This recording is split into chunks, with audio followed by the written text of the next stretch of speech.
Welcome to the Unit Economics Podcast. I'm Josh Stabinsky. On today's episode, I sit down with Nate Mell, founder of Felt and Fat, a Philadelphia-based ceramic studio that emerged from Nate's time working in the world of fine dining. We talked about how Felt and Fat got its start supplying custom tableware to restaurants, why ceramics made sense as a business model from a literal unit economics perspective, and how debt-financed equipment shaped the company's growth and risk profile. Nate walks through the shift from wholesale to direct-to-consumer, the role of capital in scaling production, and the hard lessons that came with rapid expansion. We get into what led the business to the brink, how bankruptcy forced a full re-examination of what the company actually does best, and why narrowing the company's scope might have ultimately saved the business. This was a remarkably candid look at the economics of American manufacturing at a human scale. I learned so much while talking with Nate, and I hope you enjoy the conversation as much as I did. Nate, thank you so much for taking the time to do this today. If you wouldn't mind starting with a brief background on yourself to start, that would be great. Yeah, I'll be brief, as brief as I can. My name's Nate Mell. I'm the founder of Felt and Fat Ceramics, and I grew up in Hawaii, on the Big Island of Hawaii in Kona, until I was 10 years old. My parents were not from there, but my dad was from the Philadelphia area. So at the age of 10, my parents decided it was now unfeasible to keep living in very expensive Hawaii and moved with my three siblings back to the Philadelphia area. And yeah, I was 10 at the time. We moved to Havertown, Pennsylvania, which is part of Delaware County, right outside of Philadelphia. So it was a big culture shock as a kid to move like that. Lived there till I was 18 and then got out of Havertown as soon as I could and went to Australia right out of high school for about 4 years, doing a lot of things. That's a whole other podcast. And then decided to go to art school, moved back home and was intent on leaving again as soon as possible, but decided to go to a state school. I went to the Tyler School of Art at Temple University. That was in about 2008. And I kept thinking I was going to leave every year out of Philly. And then Philly grew on me. And I've been a Philly resident in the city since 2008. Were you intent on studying ceramics from the start? When did you get into making pottery? Yeah. I seriously started doing pottery once I started a pottery business.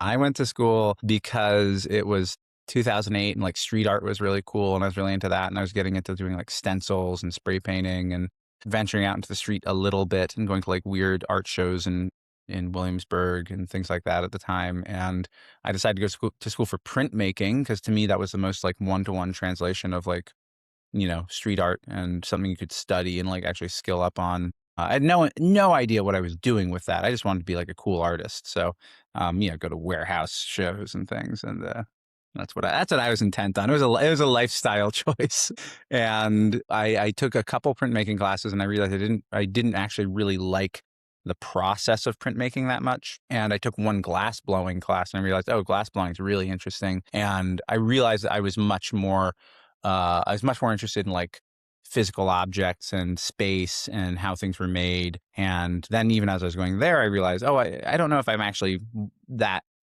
excited about glass itself, more about just general making, putting things together. So I did some sculpture classes. I took a ceramics class, but I kept my major in glass and ended up doing a lot of mold making. So I figured that was a good skill to have to translate into a lot of different art making practices. But interestingly, my school was, I think that the school I was in was much more focused on kind of fine art, gallery art, as opposed to maybe design or business end of things. But that would happen a little bit later. So the pottery side of it really I took one pottery class in college, but then out of school, I started working at a place called the Clay Studio, which used to be an old city in Philadelphia as a community art center. And they had a program called the Work Exchange where you would apply as a young artist to get in. And in exchange for working there one day a week, mixing glazes, mopping floors, etc., you could take classes, you could use the space, all that kind of stuff. And going to the unit economics side of things, I think interestingly at the time, the reason I thought ceramics was interesting to pursue, it was kind of like the input output of it. I was like, clay is cheap, glazes are cheap, and the perceived value of pottery versus the input is actually pretty high because like clay is very cheap as a material. It was really an economic decision to pursue pottery as opposed to like welding or furniture making or something. I couldn't afford the wood, but I could afford some clay, you know? Yeah, interesting. So I guess between that period of time and starting Felt and Fat, what happened? What was the actual catalyst behind saying, okay, it's time for me to start this business? Yeah, the story I tell, which is true, but then there's some little additives to it. I was working in restaurants. And I had been right before I started undergrad, and then like during school and out of school, mostly fine dining. And I was working at a restaurant at this period of my life, right out of undergrad, called a restaurant called Fork, an old city in Philadelphia, which won a James Beard Award a couple years ago.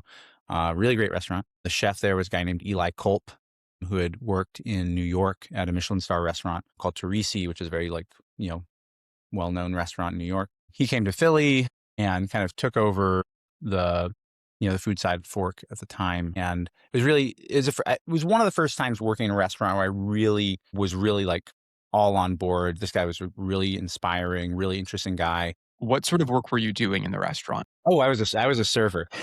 Yeah, I was a server. I was a front of house guy. Yeah, so I was serving there, doing well. I was there, 7 days a week, and then at a little 300 square foot studio I was in all the time too, and I was working at the clay studio. So I would work all the time. I would either be working in the restaurant or having a drink after work, or I'd be sleeping, or I'd be in my studio. It was like all I did. And at that time, I was working at the clay studio 1 day a week, and then going in off hours playing around with slip casting, which is like, I could talk about that, but a type Yeah, of what is that just for context? yeah, slip casting is essentially if you get slip, which is liquid clay, pour it into a plaster mold of an object, and the plaster sucks the moisture out of the slip because plaster is very porous, and essentially you make multiples of an object. To make a slip cast mold, you first need your object. You make a plaster mold of that, and then you take the object out and you put the slip in, and you make things. And I was a pretty good mold maker. I wasn't much of a pot or I could throw on the wheel, but I wasn't like particularly good. I wasn't a particularly good hand builder, but I could make pretty good molds. And so I was doing that. And one day I was at the clay studio doing some work, and the owner of the restaurant, this woman Ellen Yin, and Eli came by the clay studio. They were in the clay studio. I had no idea what they were doing there.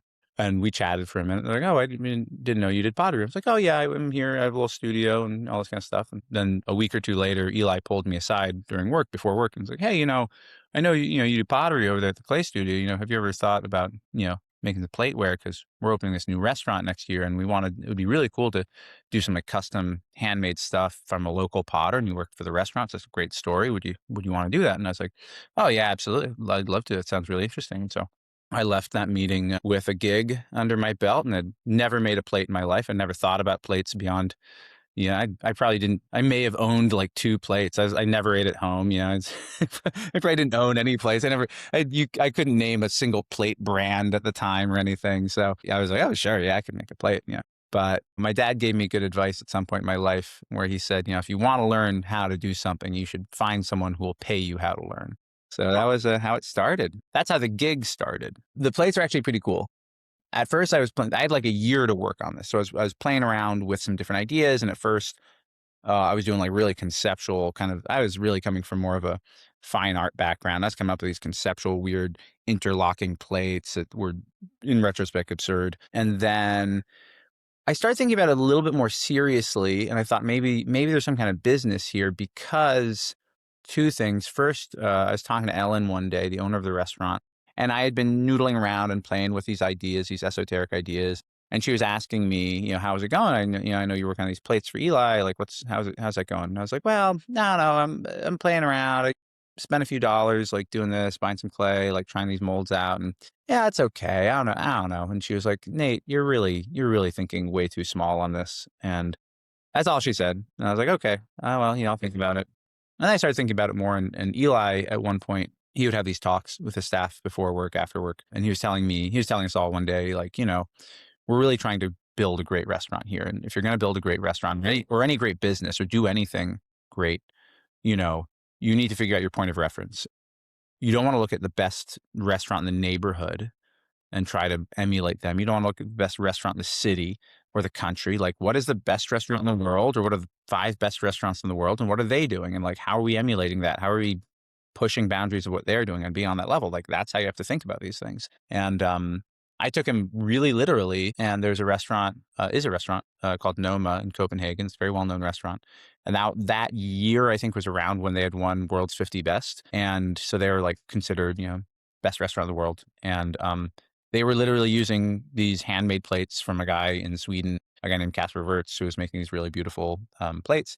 And I looked at that and I was like, it kind of clicked in my head. I was like, if Noma is a top restaurant in the world and they're using these kind of like interesting handmade plates, and guys like Eli in Philadelphia are looking at Noma and thinking about how to emulate them, then like clearly there's probably tons of chefs all over the world who are saying like, oh, that's one thing I could emulate, like handmade plates. And so I was like, okay, maybe there's like a business here.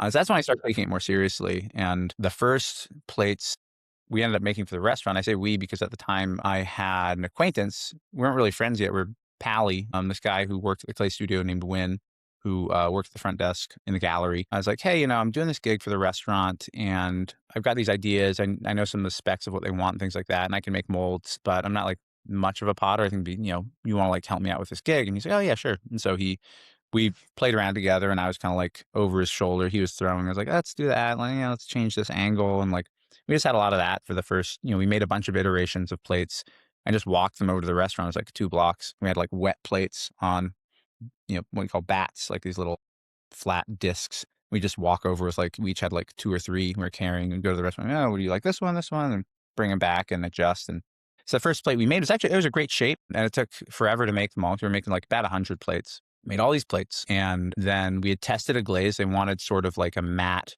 charcoaly black glaze. And so we made our own glaze recipe, mixed it up, tested on what you call test tile, like a little piece of clay thing, and it looked good. And then we mixed up the full batch, and we were coming to the deadline at this point. We mixed up the big batch of glaze, and then we sprayed all of the plates, all 120 plates. We sprayed them all like 2 days before they needed them. We had like a year to work on this. And of course, it's like 2 days before we're finishing it up. And we get all of them glazed. We're packing them into these kilns. And the next day we unload the kiln and they're all like lavender. I'm like, well, shit, we should have tested this big batch of glaze we made on 1 or 10 plates before we did the plates we had spent, 4 months making. But that was it. We didn't have any more to make. So I was like, all right. And I packed them all in. I walked them over to the restaurant. And as I was walking to the restaurant, they're opening like 2 days later. I'm walking into the restaurant and Ellen is there like talking to a reporter who's like, giving an interview about it. And she says, oh, and here comes Nate Mell, who is one of our servers. And he made these handmade plates in collaboration with our chef. And I'm like, hi, Ellen. And I'm walking by and she looks in and she just looks up straight face. And she says, these aren't the right color. And I said, yeah, well, I'll talk to you later. And just like kept walking and delivered them. So that was our first gig. That was the first gig. Yeah, it went great. What did the subsequent several gigs look like? I guess, what did scaling in the early days look like? Was it easy to find the next set of restaurants to work with? You were already in the industry, so I have to imagine you had enough connections, but was the immediate reception positive enough to warrant other restaurants taking notice and being interested right away? Or how long did it take to start scaling up initially? Yeah, we had really early undeserved success because this restaurant was a high street on Market, which its original iteration isn't open anymore, but it moved and it's now just High Street a few blocks away. But High Street on Market in that year, Eli Culp won top 10 best new chefs in Bon Appetit magazine, won top 10 best new restaurants in Food and Wine magazine. And as such, people thought we knew what we were doing because we were the cool guys who had made these plates for the restaurant. So, undeserved recognition. And Eli, too, was really good at making connections for us. He, introduced me to some of the staff at Food and Wine magazine. I still talk to, Dana Cowan, who used to be the editor of Food and Wine to this day. He really made connections for me and introduced me to other chefs and things like that. And so the next gigs, they tended to all be of a very similar restaurant, which is like owner operated. I'd say like in the 60 seat, like 30 to 80 seat range, which is kind of our sweet spot for a long time. These kind of smaller places that are more like, maybe if they don't have a Michelin star, they're kind of like the place that might be shooting for one. Yeah, we just got them kind of steadily for a little while. And I was still working the restaurant for the next, year and a half, 2 years. And it was early Instagram. This was 2013, 2014. 2013 was when the gig happened. 14 kind of made it into a business. Starting to get a lot of people being like, hey, where can I buy these plates and blah, blah, blah. And so we launched a little web shop and we did a Kickstarter. And that was kind of the thing that allowed us to go full time into doing the business. And it also allowed us to, go from 300 square feet, which is this tiny, tiny studio, into our next studio, which was about 1,500 square feet. And we got a bigger kiln. We were like using other people's kilns at the beginning. We didn't have a kiln when we started out. We were using other people's kilns. And we were able to do all this because we didn't pay ourselves anything for at least 2 years. It was just you made money and we'd put the money into buying materials. We'd put the money into buying a small kiln. And then the Kickstarter allowed us to take a very meager salary and go full time into doing the business and going from there. How did you handle inventory management in the earlier days? And also, has that changed over time? But I think it's an interesting part of, I guess, just the industry broadly, this type of business where, inventory management feels like something that would be particularly difficult to navigate because this isn't a mass produced object, right? You're making all of these pieces by hand. So I'm curious how you forecast demand. Are you making a lot of product on spec? Are you making a lot to order? How do you balance it all? Well, for the majority of the history of the business, even up until quite recently, we were made to order. We had a set number of shapes. And so the nice thing in pottery is there's these different stages. You have essentially you're shaping pieces, then you're bisque firing them, which is the first firing. And after that, you have basically a blank canvas shape, like a white cup. We use porcelain, so it's like a white base, and I could make that into any kind of color. And so, we might have 4 or 5 colors available on our website of this mug, and on the shelf of finished product, we might have 2, in any given color. We tried to have more, sometimes we'd have 0, sometimes we'd have a dozen. And we'd just be constantly selling stuff and making that after it's sold. So we would constantly be playing catch up all the time. And so we basically didn't have inventory for the majority of the business. Any inventory we had was typically overrun because if you're making an order of 10 plates, you make 12 plates. We always would do about a 20% overrun. And then because you were going to lose some in the process, it'll break in forming, it's going to break in the bisque firing, it's going to break in the glaze firing, you're going to have a flaw, that kind of thing. So basically, we just didn't have inventory, which is wild. Yeah. So I'm starting to learn inventory management basically after 12 years. As you scaled the business, how did you consider this doesn't feel like the kind of business that you can just flip a switch and, produce more products overnight. Like I said, these are handmade pieces and they take skilled labor to produce. And in order to scale, you have to amass more high cost equipment in order to produce more. This isn't not an easy business to scale. It's extremely capital intensive and there's really skilled labor involved. And so how have you navigated that over the years? Yeah, you are coming into what is the incredibly difficult part of this business. I'll talk to a couple points. One of them is it is skilled labor. There's only a few points of high skill within the business. Mold making is probably one of the most important kind of high skill pieces. Another one is glaze development, I would say, the material development side. Those are both incredibly important. And sort of the engineering side of things, that is like kind of understanding all the like bits and pieces of like how different parts of the process work. Most of what we do, everything we do now is either slip cast or pressed. We have hydraulic presses that essentially take clay and smoosh it into a shape. That's a very simple way of putting it. It's essentially what it is. It's very technically challenging, but on the operator side, it's trainable, skilled labor. There's a lot of trimming that happens, and all these things are like, I can get somebody, I can get them doing the basics in a day.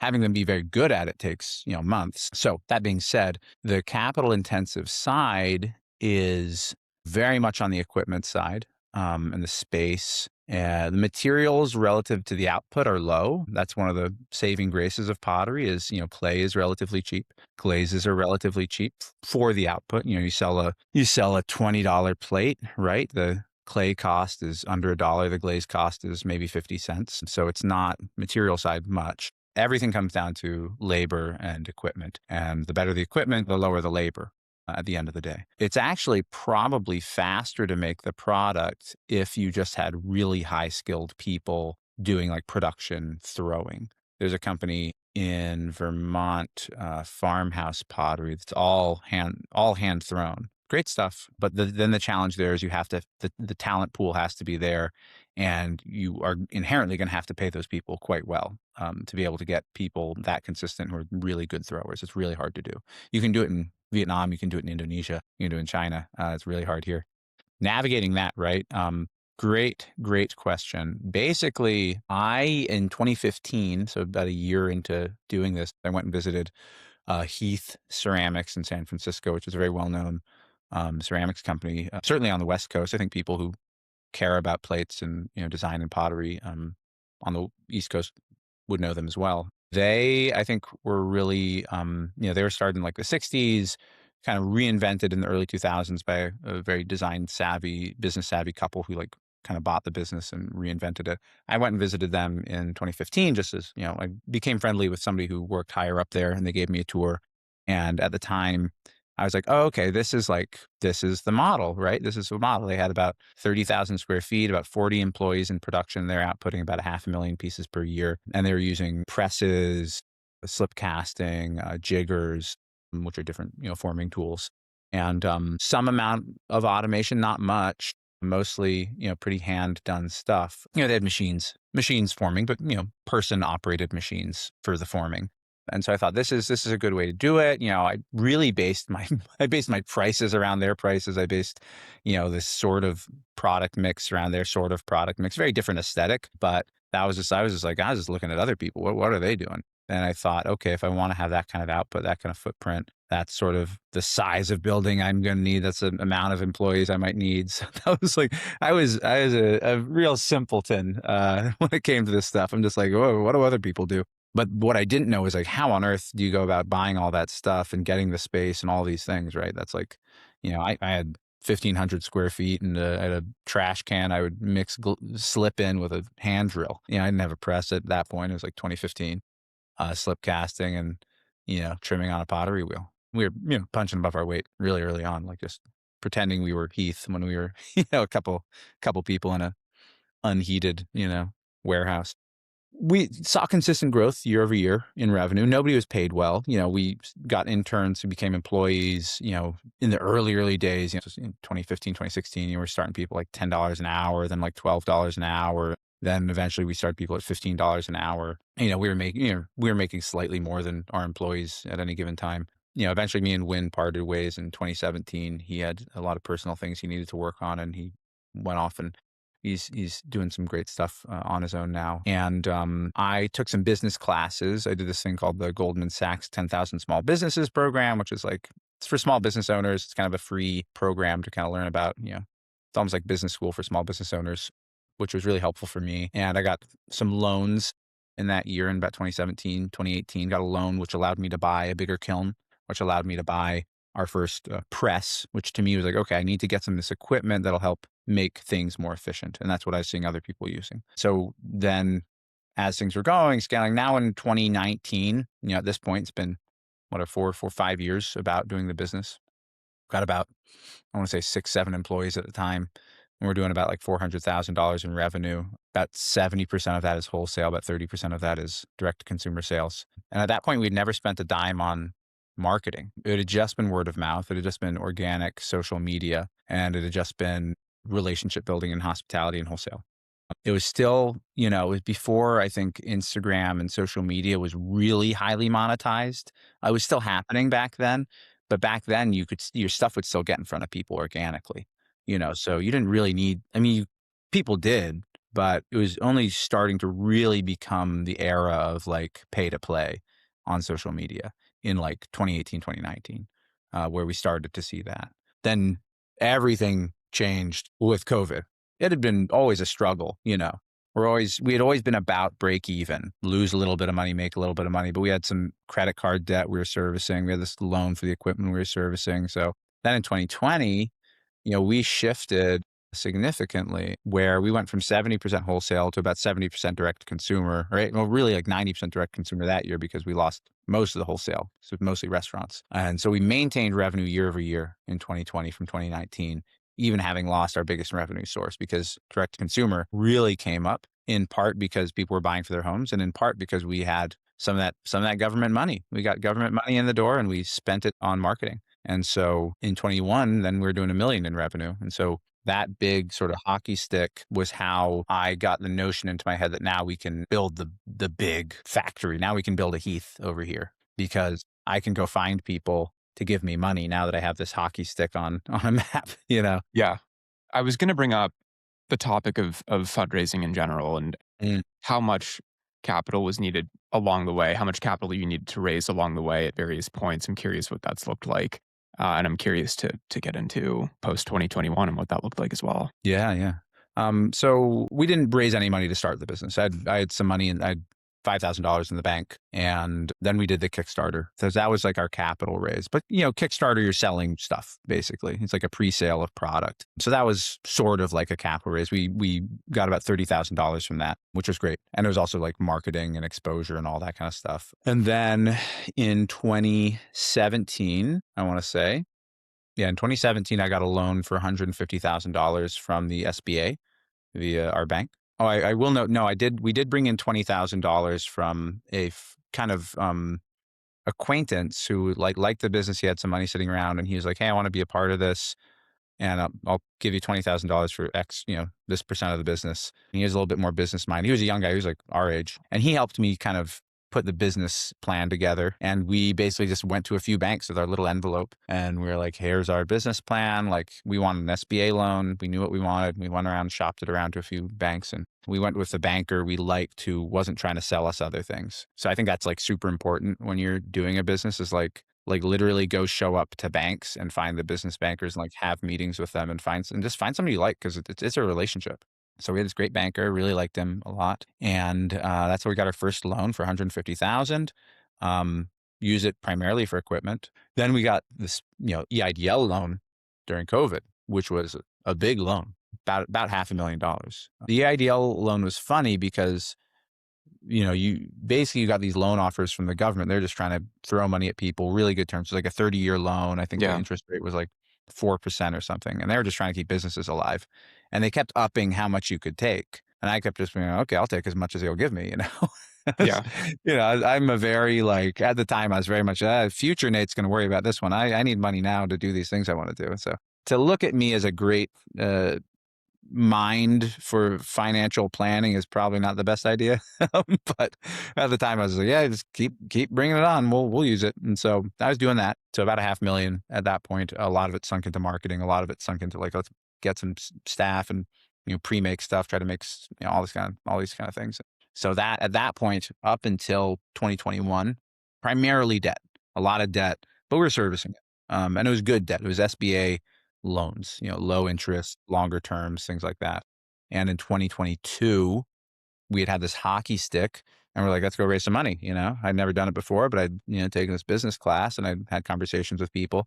And it was interesting because I was kind of putting this idea together for years. I was like, I want to build something like this real manufactory here in Philadelphia.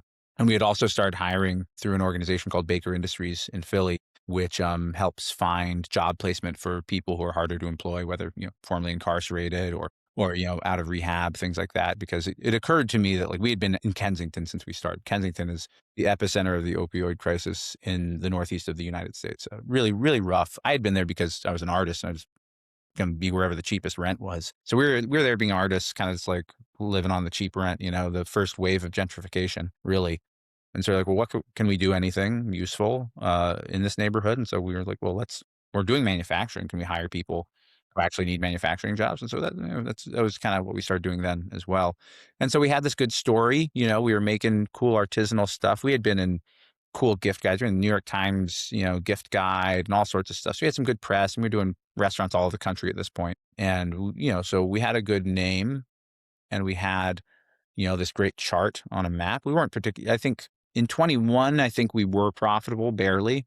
And then in 22, we were raising money kind of in the end of 21 and into 22. And we had talked to a few people and there's some interest, and we thought we'd have to raise, $1 million or a couple $1 million, doing a lot of napkin math at this point, looking at equipment. So we were just like, we want to get the space, we want to fill it with the equipment, and and the sales will come. You build it, they will come. I was probably not the best way to approach it, but we had seen a lot of sales growth.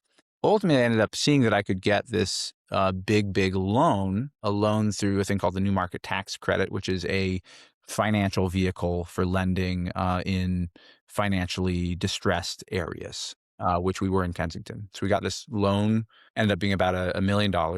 And we raised $500,000 from some sort of, semi-strategic, semi-friends and family investors. And then we got another 200,000 from our lender PIDC. So now we had a bunch of money, and we're primarily spending it on equipment.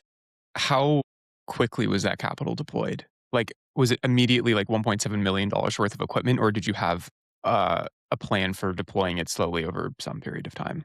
It was deployed pretty quickly. Some of it was working capital.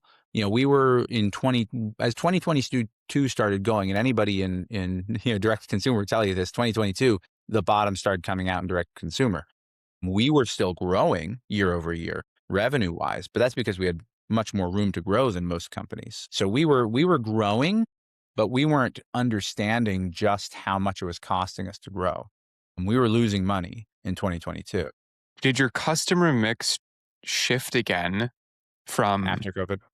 post-COVID till 2022? I mean, I know it's like very shortly after, but did you see any sort of dramatic fluctuation in your customer mix at that point? We were still much more direct consumer in 2022, in part because we were more focused on it. We were deploying a lot of capital on the marketing side of things. And I think my biggest takeaway, and we'll get to where all this led pretty soon. My biggest takeaway is, once I got this, fixation to like really grow this business and build this big thing. So much of my every day was spent on raising capital and then planning the move and then finding the equipment and then getting the equipment in place. And between 2022 and 2026, arguably, which is in the lifespan of my business, nearly half the time of the business has been around for 10, 12 years. I had 50% of my bandwidth on just raising capital and the minutia of building a factory. And we were a year late in getting into our space because we had a building that we were all gung-ho on that fell apart, kind of late into it. And then we found a new space and all this kind of stuff. So we bought the equipment much earlier than we should have. We bought all this equipment that was sitting around for like a year and a half, basically. And we bought more equipment than we should have early on, and maybe we should have leased equipment to buy. Yeah, it was a million learnings basically. But we were growing. Now we're doing $2 million in revenue in 2024. Still a lot of top line revenue growth, but losing plenty of money year over year. We figured there was a good chance we were going to want to raise more money even in 22 after that first round, because we were looking at other people, knowing what kind of money people were raising to build their marketing, to build their communications, all that kind of stuff. We're like, we're going to raise another $1 million, $2 million to really, because we got the first chunk to get the factory and to get the staff and to like scale. Now we're going to raise some more money because that's how we're going to like really scale up the sales and everything else. Unfortunately, if you've been paying attention to the world, 2024 is when we started to raise money again. And I don't know if you've been paying attention to the world, but 2024 and 2025 were pretty brutal times to raise money.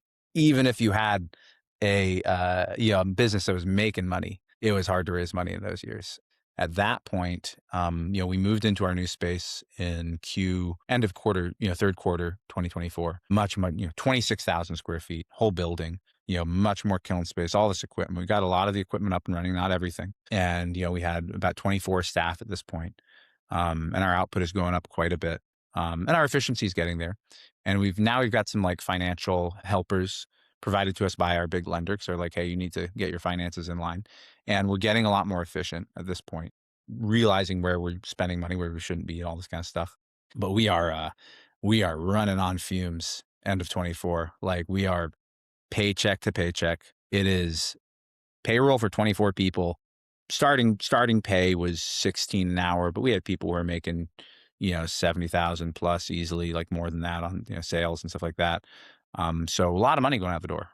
And, I was the last to get paid. I deferred pay many, many months. If I had asked you at this point in time, what are the odds that Felt and Fat goes under? Where would you have put those odds? When, in 2024? 2024, yeah. At the point of least hope, where would you have placed those odds? Well, in order to start a small business and to run a small business successfully, you need to be unreasonably optimistic. Mm-hmm. So with my unreasonable level of optimism, I would have put the odds at 50-50 at that point. If you were smart, you would have put it at about 90-10, if you had any kind of brain. And I was talking to my financial people, and they're like, yeah, you got to make some major changes in this business to, make it make sense.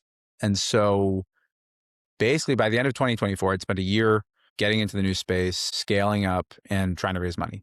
And I had a ton of conversations, so many people. They're like, we love this business. We were doing collaborations with Jason Kelsey. We did stuff with Seth Rogen. We were doing amazing world-renowned restaurants. And we're doing all this D2C, People are like, we love this business. It's so cool. We love what you're doing in Kensington. American manufacturing. This is so great. How can I help you? I'd be like, well, you could write a check. And they said, well, I'm not writing checks right now, but I'm going to introduce you to 5 other people who are not going to write you checks as well. So that was like every conversation in 2024, just brutal. And then in 2025, in January, or in early 2025, I reached out to a company. For various reasons, I'm not going to, I probably won't say who it is, but I reached out to a European tableware manufacturer who I had a lot of respect for, great company, who I had met at a trade show in 2018, 2019. Really cool company, making beautiful product. I had always really liked them. They'd liked us. They'd visited us in 2020. I'd visited them in 2020 before COVID. And actually, in that time, before we really started growing, I had been actually looking for a big company that I thought I wanted, because it'd been rough financially for a while. I was like, I want to find a bigger company to buy us, and we're going to be the cool younger brother, department within this company where we develop cool stuff and we do short run product and they scale it up and do the big stuff. And so I was talking to them at that point. I was trying to talk to them at that point about that. I talked to another company. They didn't have any money, so they didn't want to do it. It turns out most pottery companies don't have any kind of money to buy other companies. They're all broke. So, but these guys in 2022, I had approached them. I'm like, hey, do you want to invest in this business? And in 2022, they're like, hey, yeah, we love your business. It's really cool. Let's look at that. But with the caveat that we only invest in current value based on these very standard metrics of, your balance sheet and all this sort of stuff. And we also only invest at 50% or more. Like, we need a controlling interest, and we don't want other people on the cap table, just one partner on your side. So like, if you're down for that, like, we'll totally invest in your company. I entertained it for a while. Then I saw, we can get to all this lending, and there's these other people who invest on future value and all this. So we did that. Maybe not the best idea, but in 2025, I reapproached this company, and we had stayed in touch. I reapproached them. I was like, hey, listen, maybe you guys would be willing to come in and, like, essentially you're going to get 99% of the company for your investment. And they were great. We talked a lot. And then, we were talking off and on for months about it. And I was trying to raise money other ways and stuff too. Eventually we had some serious conversations about it in the summer. And this, it's 2025. I'd been running on fumes in 2024. Like, I'm taking out lines of credit from, Shopify and all this kind of stuff to, like, stay afloat. And then we finally talk, and they sit down. They're like, we like your business. We see the opportunity, all this kind of stuff. And your balance sheet is too much of a mess. We'll buy you out of bankruptcy if you want to go into bankruptcy. And I was like, all right, well, that is the worst news I've ever heard. So that was the pitch, basically. But nobody else was talking. This was, late summer, early fall of last year. And so we started having that conversation. We started looking into it. I talked to a bankruptcy lawyer, figured out how does this actually work. We settled on Chapter 11, which essentially is you operate while being in bankruptcy, and then you either restructure your debt or find some other way out of it. In this case, we were talking about what would be considered a like organized sale of the assets. And the idea being that this company would come in, make an offer on the assets of the business, start a new business that would own those assets and hire the people. Basically, it's a way to kind of keep the business going. Technically, it's a new business, but you'd use the same name and the same people and all this kind of stuff. But it gets you free and clear of all the debt and all this kind of stuff. So we were going down that road. So we filed Chapter 11, October 14th of last year, and started going through this process. And the more it went along, the less I liked the prospect of where things were going. I think the company we were talking to is a great company. I have a ton of respect for them. They make amazing product. They treat people well. But what I saw as their kind of like pitch for how they thought the business could turn around didn't make sense with what I thought the strengths of the business were. Because they were saying, and this is totally true, like, we need to eliminate a lot of SKUs. We need to get rid of a lot of the customization you guys are doing. We just need to focus on the most profitable, like simple kind of shapes.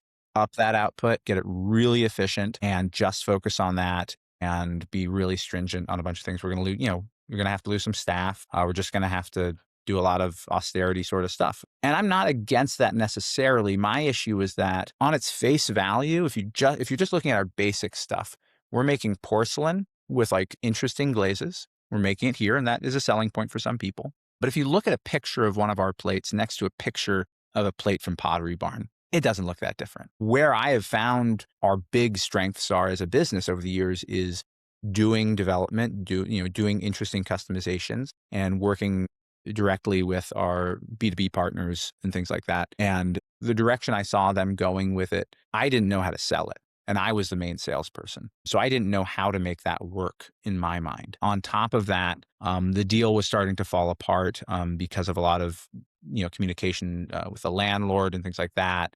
These guys were driving a pretty hard deal with everybody because they had to make it make sense financially for them. They were asking for a lot of concessions from the creditors, from the landlord, all this kind of stuff. And ultimately, the deal started breaking down in December of last year, ultimately because of it not working for the landlord. And if it didn't work for the landlord, it wasn't going to happen. Basically, October through December of last year was brutal, pretty tough time. And in the end of 2025, I started putting together essentially a new business plan, which is where we are now, and why I'm actually very happy and excited for the future. As we've entered 2026, you're sitting on this new business plan. Are you comfortable sharing what that looks like and where you see things heading over the next 1 to 5 years? Yeah. So ultimately, our big issue historically had been, we want to build this great company. We want to make these great products, and we want to get them out to as many people as we can. And there's, as we discussed, a huge cost up front on equipment, on the space, on the staff. The good money in this business is like having the direct consumer product that you can like ship rapidly, and being able to service big clients like hotels, big bread and butter clients that are just like always ordering. To be able to do that, you need to be ready to go. You need to be ready to make lots of product really quickly. And in order to do that, you need to have a bunch of people. You can't just it can't be seasonally. You bring some people in, you let them go. When you're busy, you bring them in. When you're not, you let them go. It takes time to skill these people up, and you have all these processes, and you need to have a baseline of a lot of equipment. And so basically our fixed costs were very high historically because of a ton of rent, a ton of people. And we would let people go a little bit when it was slow, but you couldn't let that many people go. You needed this baseline of people just to do anything. And then on top of that, we're operating in North America. We've always tried to be competitive with wages. I always wish I could pay people more than I do, but I think we pay people relatively well for what it is. On the labor side is where all the money goes in this business. So that was the big issue, is like to be able to hit these great big clients and get that revenue, you need these big fixed costs. And why do we need these big fixed costs? Because we need to make the product. When I realized that everything might totally fall apart, and I'd almost come to peace with the fact that I might just not have a business anymore. That's when I was able to totally approach my business with clear eyes and say, what is this business and what do we do well? And what have I been hanging on to that like is unnecessary? And as I said, with this plan, I didn't really agree with this other company. What we have done really well over the years, as I said, is I think we do really interesting high touch glaze work, which is kind of finishing work. And I think we do great development work, developing shapes and concepts with clients. We've done work, as I said, with a lot of amazing clients over the years. And then everything in between that is, essentially the shaping and forming and trimming and firing of product. There's really nothing special that we do about that other than the fact that we do it in Philadelphia. The equipment we use is no different than the equipment they use in any factory in the world. We're not hand throwing this stuff. There's a lot of touch, but there's a lot of touch in factories in China. So why don't you get things from China? Well, getting things from China itself is a little tricky. There's freight costs and things like that. There's lead times, there's minimum order quantities. So I've always been very averse to working with outside vendors for anything. We always did everything fully vertically integrated. But I started having a conversation with a company called Amphora in Mexico. Amphora is a 110-year-old pottery manufacturer in right outside of Mexico City. They use a clay that is basically the same clay that we use. It is a porcelaneous vitrified china that's almost the exact same color. It's wonderful. Their products are great. And I was friendly with the owner. I'd met him virtually in the past, and we had some back and forth. And we started this conversation because we spoke, and he told me that, listen, I like your brand. I think it's really cool. And we're rethinking how we do distribution in the US. And, if this thing doesn't work out with these other guys, we don't really want to manufacture in the US, but, if you want to come on board and develop product and maybe do business development and sales for us, we could use you. And that'd be great. And so I was really thinking of it as an exit plan for myself initially. But then I started thinking to myself, if I don't hold anything as sacred, if I can just look at what we do best as a business and just do that, why can't I just buy my bisqueware from Amphora? So I started having a conversation with their CEO, and he loved it. And we started talking about it. We started, getting initial pricing on okay, if we made our shapes at Amphora's factory, which is utilizing the same sorts of equipment, they pay their people very well, but they're so much more efficient because they've been doing it for 100 years and they output 8 million pieces a year. We could bring bisqueware in from, that's a, kind of formed and fired pieces, and we could develop product here still. We can do the glaze work and essentially, get rid of some of our biggest fixed expenses all in one swoop. So I mapped it out and put together a business model that shrinks the business a good bit. It does eliminate, a fair amount of jobs, which was probably the hardest thing to contemplate. But we had gotten to the point where the whole business was about to go under. So I was like, I mean, at that point, you're also rescuing some jobs, right? Exactly. So that was sort of the thing I put together. And as I started putting this together and talking to a lot of people about it, talking to different stakeholders and talking to team members, it was like this light bulb moment of all of these years I've been building a business looking at what other people are doing and not really looking at what are our strengths and how can we lean into our strengths. Years ago, I got good advice from a business owner who said, in your personal life, work on becoming a well-rounded person, go to therapy, get good at your finances, get good at, be healthy, do everything. But in your business life, do one thing. Get really good at one thing. Don't try to be good at everything. Just do what you're good at and outsource the other things or find other team members to do the other things because you can only be good at so many things in business. It occurred to me, I'd never thought about that for the business itself. I thought about it for myself plenty, but what is our business good at? What is special? Where do we add value? And so this is a business model that allows us to lean up, be a small, tight team, and it actually allows us to develop product much more rapidly, much faster, do much more experimentation because we just get to focus on the things we're really good at, and we get to work with a team that has been doing it for 100 years.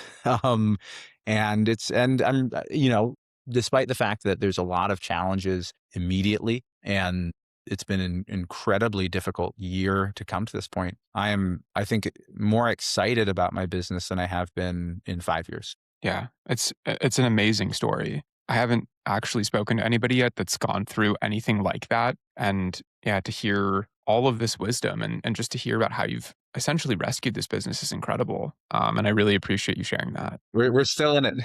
I mean, you're still in it, but it's remarkable to hear how all of it unfolded. And yeah, again, I appreciate you sharing that. And I appreciate the transparency and the candidness.